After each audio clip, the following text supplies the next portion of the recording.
All right, so for practice problems 7 and 8, we're actually going to be writing our own equivalent equations. So I'm telling you what to do. You're going to multiply this whole equation by 2, right? So we're going to distribute a 2 to everything. So 2 times 2y is 4y.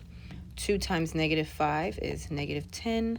And 2 times 10 is 20. Don't forget to do the last number. That's usually what students forget when they're doing this. So this is an equivalent equation.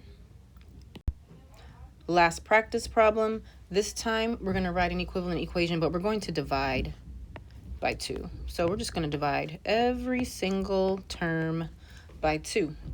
6y divided by 2 is 3y, minus 12 divided by 2 is 6, 10 divided by 2 is 5. It is that simple. It is time for your exit ticket.